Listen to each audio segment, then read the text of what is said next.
All right, I guess we're live. Wow, it's crazy. Charlie Van Derven, Social Advisors, live on LinkedIn, YouTube. We had a little issue with Facebook today, so I guess we're going to skip that. Let's see, I run this through a platform called StreamYard. And so sometimes when you leave comments, I can see them. Sometimes I can't. So StreamYard's good. It's not perfect, but it's pretty good. Allows us to reach a lot of people at once across multiple platforms. If you're looking for a solution, perhaps StreamYard works for you. So StreamYard.com to take a look at your ability to stream live on multiple platforms at the same time. So today we're going to talk about two things that you need to get really good at. And if you can master these two things, I don't think you're ever going to be hurting for a sales pipeline again. So number one is the first of those two things is accumulating email addresses. And there's ways you can accumulate 10, 12 qualified warm email addresses every day. Now, accumulating email addresses does not mean buying a list of email addresses and then blasting emails out to these people, right? So understand that attracting email addresses, whether that's inbound or outbound, that's different than buying a cold list. Cold list tends to get people in trouble. Some of you who have purchased lists from Discovery Data or any other list purchasing service, you might have found this out. So I'm not an advocate of cold emailing. I am not an advocate of spamming. There's ways that you can warm up 10, 12, gosh, even 15 emails a day in some cases. LinkedIn's great for it. We're going to take a look at that. And also lead magnets are good for that. And I didn't pull any up in advance, but certainly we can take a look at our website. We got some lead magnets on the website. We run ads for our lead magnets that stream back into our CRM. So that's how we accumulate a whole bunch of emails. That's number one, is the ability to attract a ton of emails is really important. Social media is key, but stats will tell you that email is actually 6 times better at converting than social media is. Now, this makes sense to me, right? Social media is all about nurture, all about meeting people, all about building your brand. Email becomes largely about conversion. So those of you who've seen me speak before, I go through the same 4 steps all the time. Step number 1 in your business development plan is you need to know exactly who it is you want to attract to your business. And when I say exactly, I mean get narrow, right? I mean, if you can, maybe you want to work with, people in a certain industry in your town. Maybe you want to work with people at a certain employer. Maybe maybe you want to work with a certain type of professional. The reason you get narrow is twofold. Number one, there's about 700,000 registered reps and IARs in our country.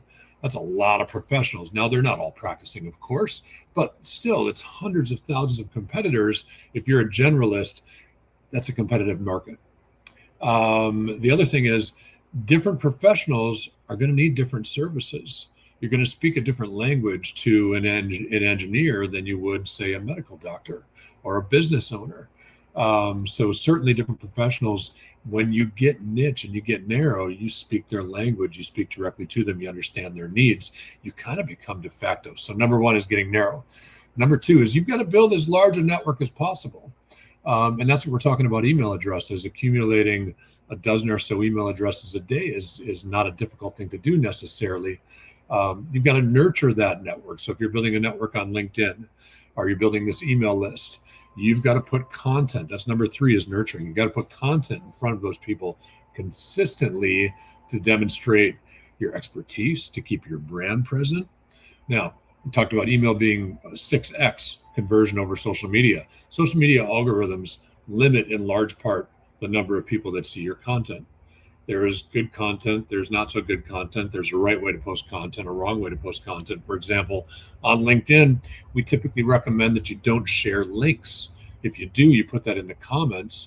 I don't know if that's fooling the LinkedIn algorithm or not, but these platforms are ad platforms. And so when you share a link, you're actively driving traffic away from the platform. They don't want to drive traffic away from their platform. That has an impact on their ad revenue. So there's just certain rules about sharing content across social media. So when you put a post out on LinkedIn and maybe you're connected to 1,000 people and you see your post is seen by 80 people, that's 8% of your network actually saw that post, assuming it's all first degree connections that saw it. When you put an email out, so long as you've got a good email list and a good, you don't have a high bounce rate, and you're going to reach every inbox, so long as Google isn't flagging your domain or something like that. So you actually get a better distribution from email than you do social media content. And I find that if you try to sell on LinkedIn and other social media platforms, you actually alienate your network. Email, I think commercially is more acceptable than trying to use social media for sales.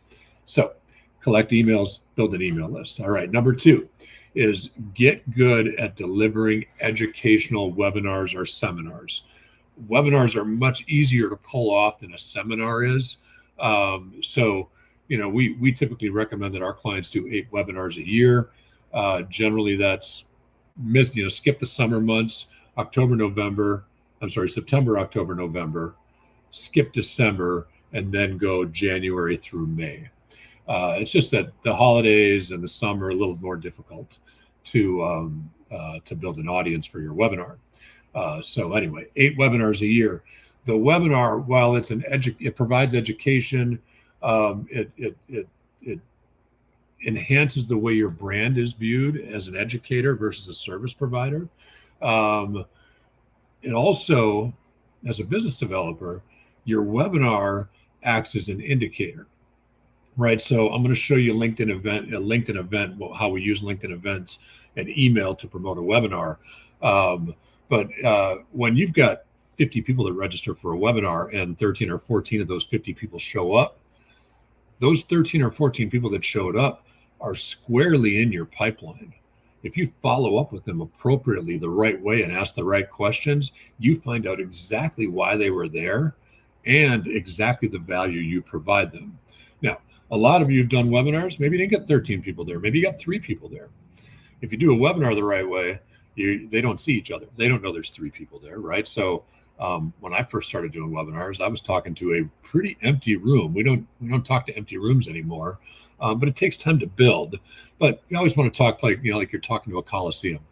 Maybe there's only 3 people there, but really treat it like it's a big event, and give it the respect it deserves. So we're going to start 7 minutes into this, but I'm going to show you a couple examples of searches on LinkedIn Sales Navigator. If you haven't used Sales Navigator recently, it's a query tool, right? It's a really easy way to get in front of the exact audience that you want to.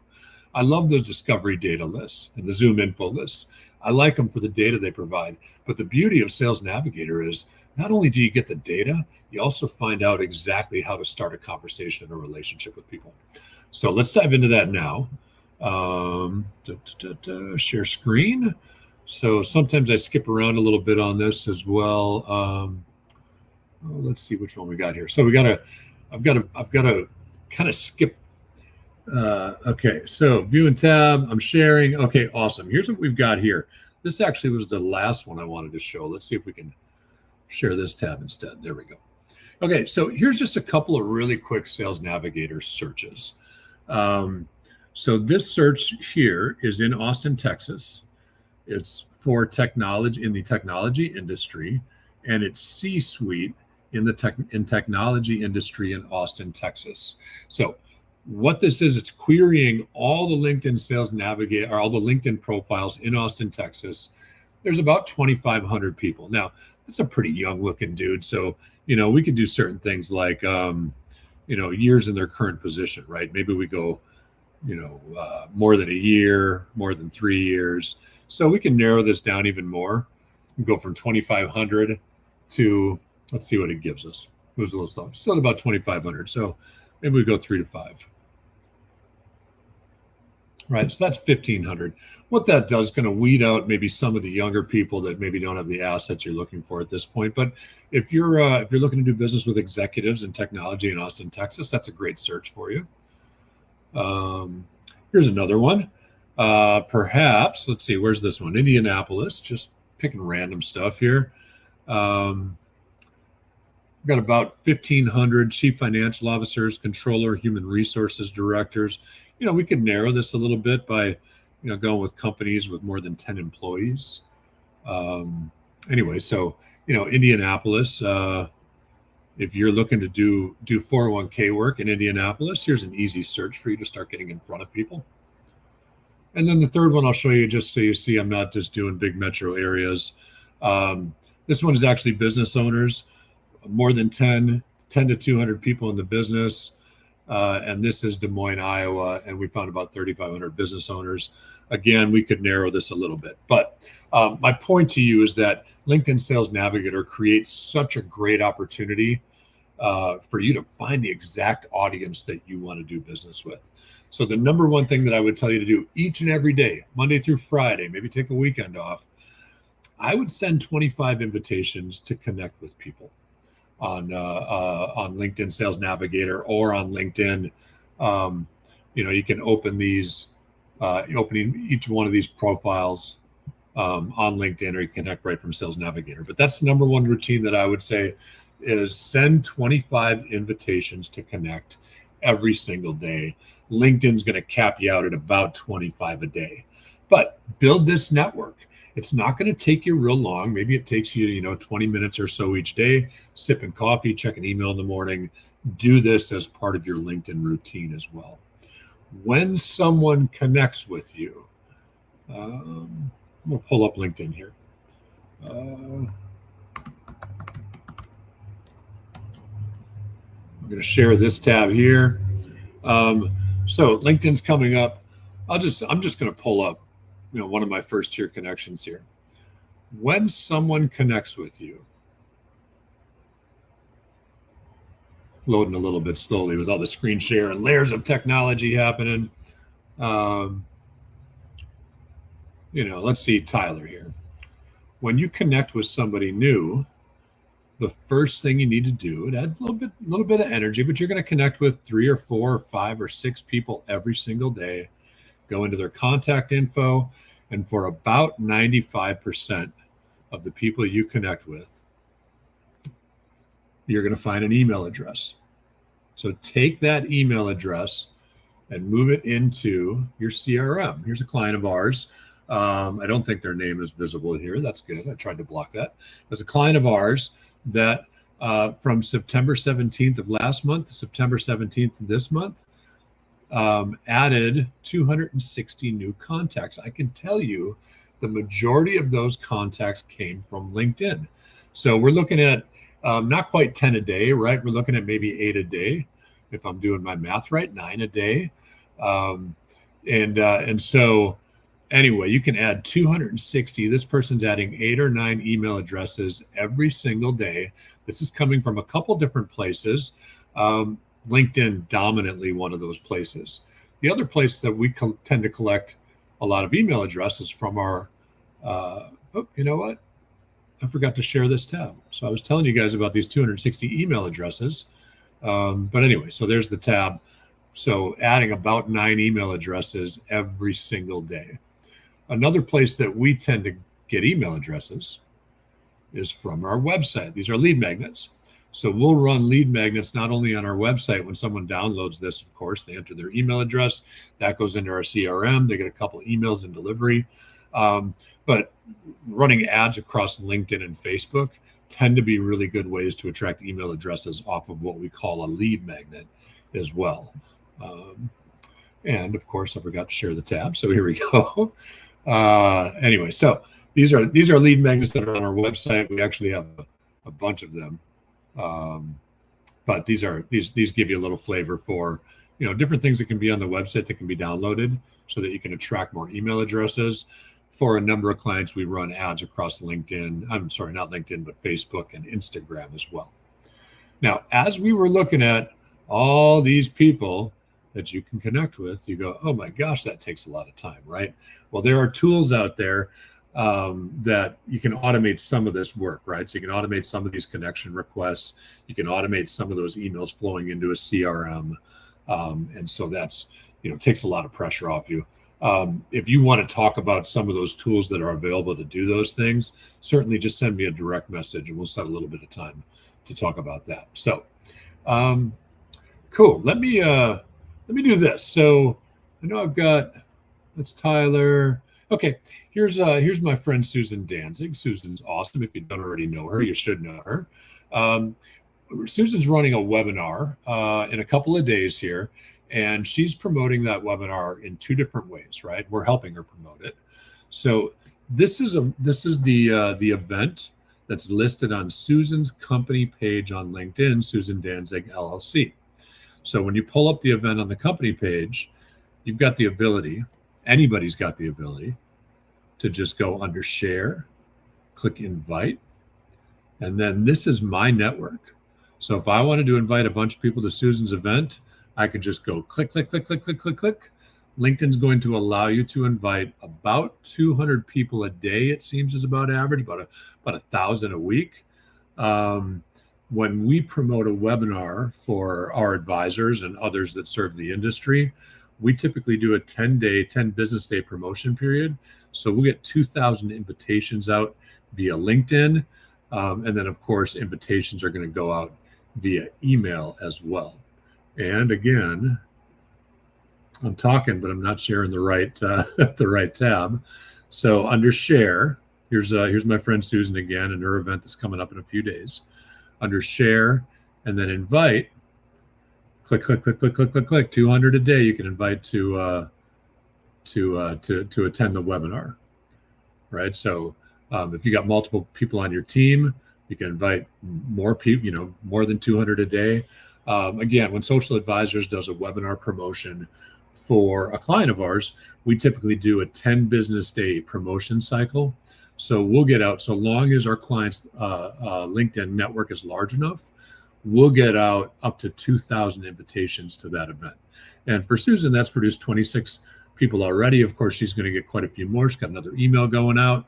I can show you, we've got a webinar coming up with my new friend, Mike LaCour from FP Pathfinders.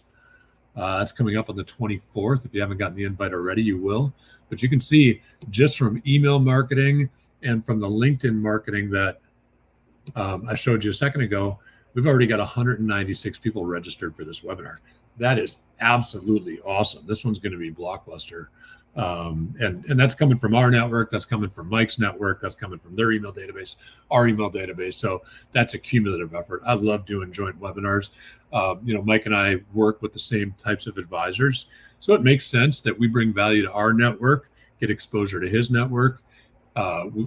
We bring value to his network. He gets exposure to our network. So it's a win-win situation all the way around. So that's pretty awesome. Now, we talked about the 4 steps. Right, and I'm going to get back to the StreamYard if I can. There we go. And I can stop sharing now. But we talked about, there we go. So we talked about the 4 steps, right? You got to know who it is you do business with and get narrow to separate out that competition. Get in front of as many people as you possibly can. LinkedIn makes it easy in so many ways. But like local networking, show up at association events. I mean, just get in front of that audience as much as you can. And then you've got to be able to nurture people. The easiest way to do that is with content marketing across social media and with email. Give them value. Don't try to sell to them. The beauty of the 4th step is conversion, right? The webinar is your conversion event. When you know you've got a conversion event as a webinar that you're doing, in our clients' cases, 8 of them a year. When you know you've got a webinar coming up, you don't have to try to sell to everybody, right? Those of you who came up with some of the larger firms and went through a lot of the ABCs of sales, the always be closing, right? It's hard to turn that sales off, but I'll tell you what, sales is completely different today than it was even 10 years ago, right? Or 5 years ago, right? Sales becomes, being salesy becomes more and more repellent. So don't be salesy, right? You don't have to be salesy when you know you've got an educational event that's coming up and everybody in your email database and hell, up to 2,000 people, if we're promoting your event on LinkedIn, are going to get invited, right? You don't have to sell through those first 3 steps because the 4th step does that for you. Now, the webinar is not a sales event either. The webinar is an educational event. That's how you position your brand, right? People trust you when you're an educator, not a salesperson. So Where do the sales happen then? Follow up to the webinar. Right now, if you're lucky enough, like you saw the number that, Mike and I have 196 people registered already. We still got, about a week and a half of promoting this thing, or a week or so. We're going to have a lot of attendees, but if you're an advisor who's just getting started into webinars, you might have 5 or 10 or 12 attendees. So you can follow up directly with each of them, right? Nice email with the recording, but also I like picking up the phone. Right. And you're going to ask 5 very specific questions. Right. Do you have any questions? Do you have any questions? Thanks for being there. Wonderful to see you there. Thanks for the interaction. Did you have any remaining questions? That's number 1. Number 2, what'd you think of the topic? Right. Number 3, do you have any other topics that you'd like us to speak on in the future? Number 4, what are your challenges related to this topic? That's really important, right? When you ask someone their challenges, you know exactly the value that you create there. You open a conversation about your ability to fill a void for them. Number 5, what are your goals related to this specific topic, right? So again, challenges and goals are really important questions, no matter how you're asking. If we're talking about follow-up to a webinar, maybe you're doing interviews, ask about challenges and goals, because that's how you create value. So if you are building an email list, adding 8 or 9 or 10 emails to that list every single day, you're nurturing those people through content marketing, and you're hosting frequent educational events. The educational events are great for positioning your brand, but for you, that's how you measure your network. It's just as easy to communicate with 10,000 people today as it is 100. Right? If you get lucky enough to have 10,000 email addresses, imagine how many people start showing up to your events when you're sending emails out to that many people. So start accumulating email addresses if you haven't already. If you want to talk to me about how you can automate some of your LinkedIn processes, automate some of those emails that you attract from people you connect with on LinkedIn, all public information, all above board for email marketing. And then if you want to talk about how to promote a good webinar, use that webinar as a measuring tool. Who out of those 10,000 people showed up? Those are the people that go into your sales pipeline that need help. Awesome. That's about it. I mean, I'm pretty good at rambling, so I could ramble on for a while longer, but I could give you part of your day back too. So thank you for hanging out with me for the last 22 minutes and 38 seconds. Again, I'm using StreamYard, so if you like the service, you can certainly go sign up with them for yourself as well. A variety of packages. And if you want to know more information about how to use LinkedIn Sales Navigator, how to attract a ton of email addresses, how to run an effective webinar that puts people in your pipeline, I did want to show one other thing, actually. I just thought about it. We got featured, I think it was back in May. Let me find it real quick. Too many tabs open. There it is. So we got featured back in Horse's Mouth back in May. So this is pretty awesome. This is an article about one of our clients that at this time, I think it landed a few $1 million+ clients out of webinars. So this is just all about, the webinar experience and how that led to millions of new assets. So anyway, we love a little shout out like this. Horse's Mouth is awesome. My friend Kelly's awesome for bringing us into it. So anyway, so that's pretty cool. Thanks for hanging out with me. If you got any questions, hit me up. And of course that I'm on LinkedIn all the time. So use that direct message box or send me an email or check out our website at social-advisors.com. See you later.